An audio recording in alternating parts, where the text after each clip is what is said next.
আজব এক মাছের আড়ত ভৈরবে রাতভর কানাকানি করে হয় মাছ বিকিকিনি। পলতাকান্দা মাছের আড়ত নামে পরিচিত এই আড়তে গুলশা, ট্যাংরা, আইড় থেকে শুরু করে মিঠা পানির নানা জাতের মাছ মেলে। এই বাজার থেকে শুধু রাজধানী বা চট্টগ্রামেই নয়, দেশের বিভিন্ন প্রান্ত থেকে পাইকাররা মাছ কিনে নিয়ে যান। তবে হাওর ও নদীতে মাছ কমে যাওয়ায় আগের চেয়ে এখন বেচাকেনা কম হয় বলে জানাচ্ছেন ব্যবসায়ীরা। আড়তদার ও পাইকারদের মধ্যে কানাকানি করে চলছে মাছ বেচাকেনা। এটি কিশোরগঞ্জের ভৈরবের মাছের আড়তের দৃশ্য, যা অনেকের কাছে পলতাকান্দা মাছের আড়ত নামে পরিচিত। মেঘনা নদীকে কেন্দ্র করে গড়ে ওঠা দেশি মাছের বিশাল এই পাইকারি আড়তে কিশোরগঞ্জের হাওর ছাড়াও হবিগঞ্জ ও নেত্রকোনার হাওরের মাছও আসে এই বাজারে। গুলশা, ট্যাংরা, আইড়, রুই, বাইম, বোয়াল, শিং, কই, বৈশা, চান্দা, কাচকি মাছের জন্য সুনাম রয়েছে ভৈরবের এই আড়তের। ওয়ালটন এখন দেশের সীমানা পেরিয়ে পৌঁছে গিয়েছে 50টিরও বেশি দেশে। ওয়ালটন, ঘরে ঘরে বিশ্বজুড়ে। আসলে কানাকানির দামটা এই কারণে একজনের দামটা শূন্য, একজনে পারে না নিতে পারে।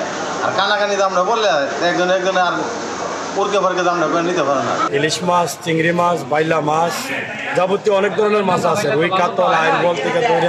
বিকেল 4টা থেকে মাছ আসা শুরু হয় বিভিন্ন ট্রলার এবং নৌকায়। তখন থেকে বেচাকেনা শুরু হয়ে চলে মধ্যরাত পর্যন্ত।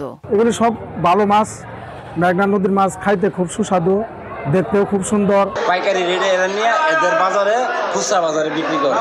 আর আমরা এখানে বেচাকেনা চলে রাত্রে 9টা 10টা পর্যন্ত বেচাকেনা চলে। তবে মাছ ব্যবসায়ীরা বলছেন, আগে প্রতিদিন 4 থেকে 5 কোটি টাকার মাছ কেনা বেচা হতো, কিন্তু নদীতে মাছ কম থাকায় বর্তমানে 1 থেকে 1.5 কোটি টাকার মাছ প্রতিদিন বেচা কেনা হয়। আগে বেচাকেনা হতো 4-5 কোটি টাকার মাছ, এখন আপনার বর্তমানে 1-1.5 কোটি টাকার মাছ বেচা কেনা হয়।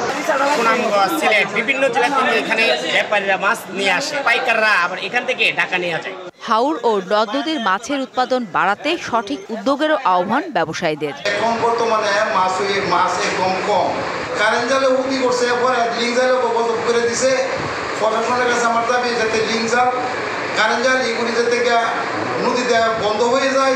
3 দশক আগে মেঘনা নদীর তীরে প্রায় 630 একর জমির উপর ভৈরবের পলতাকান্দায় মাটি ভরাট করে গড়ে ওঠে ভৈরব বাজার মাছের আড়ত।